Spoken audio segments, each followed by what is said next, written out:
The Bosworth Clinic is one of the key partners with Try Training Harder, and once again they're joining forces with the coaches to provide a holistic approach to the training for the team for 2016. Gordon Bosworth, the main man behind the Bosworth Clinic, tell me a little bit about what your team did with the Try Training Harder team this morning in their training session. Well, thank you, Joanne. We look today at forming an IST, an integrated support team, which allows each of the experts to individually assess the athletes for about 40 minutes to an hour. The assessments go from strength and conditioning, physiotherapy, nutrition and psychology.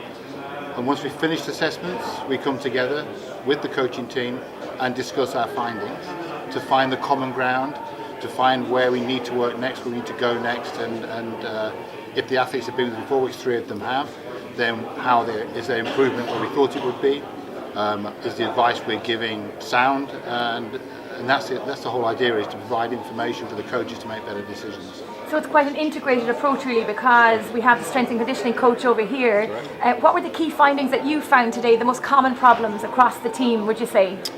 I'd say basically trying to bring them back and develop some core foundation, certainly because most of them, in fact nearly all of them, are coming from an off season going into the season, so it's key that we identify their weaknesses from a core aspect, functional core, and educate them to build them up into strength and power phases. So I'd definitely say the core phase.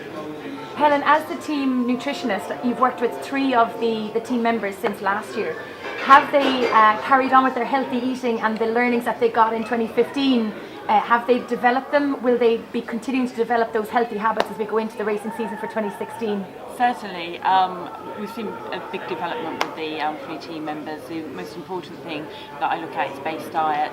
That needs to be structured and planned, and that's been introduced by all the team now, which is great. We then look at sports nutrition, so what they're doing before, during and after, making sure that they're fueled properly and then they're recovering, ready for their next training session, next event, and yeah, they've all made really good progress in that area. And then Mark, as the psychologist member of the Bosworth team, there's a new member of the team this year. Elaine joins. The 3 boys have already been together. How important is it for the team to work together as a team, even though they'll be very separate across their professional lives, in their daily lives, and they're not professional athletes, so integrating everything together and working as a team on the other side? I think it's very important, because we very much established that actually that is exactly what we were doing, was creating a team of athletes who are all individual athletes in what they do, but when they're together you'll see them behaving very, very much as a team. And I know the 3 lads have made big strides to bring Elaine in very, very quickly, and she, to credit to her, has done the same herself to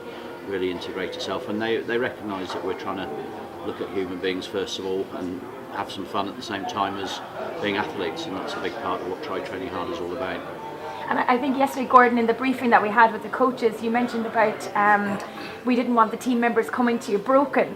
The job was to actually make sure they don't get broken. So how hard is it to, I suppose, curtail the activities of the athletes to make sure that they work within the boundaries of what you've set them following their sessions this morning? It's very important, and it's quite difficult, but I think if you use the right language, and if your assessment is thorough enough and you explain yourself to them properly and you integrate with my colleagues and with the coaches, and they can see the bigger picture, then you tend to find they'll buy in, because at the end of the day they want to compete. That's all they want to do, and they know that training is going to be difficult, and we know it's going to be difficult, but they need to also understand that, to recognise when their body is overloading, when their body's beginning to fail, and they need to then just pull back a little bit. And it's things like that, if we can educate them towards those areas, they do so much better. And if they can understand what they're meant to feel like, so their ability to understand how they feel when they feel good, they can look to replicate that and start to look at when they're not feeling quite so good. Why am I not feeling good? If I'm not moving that well today, should I get that checked and not go out and do my 20-mile run? And it's those sort of sensible decisions they need to make. And if they make sensible decisions and smart decisions, they'll continue their training and they'll continue to perform. Well, thank you for joining us here today. I know it's been a long day from early morning with all of the athletes and the coaches this afternoon. So thank you for joining us, and I hope you enjoy the rest of your time here in Portugal with the team. Thank you very much. Very nice to meet you. Cheers.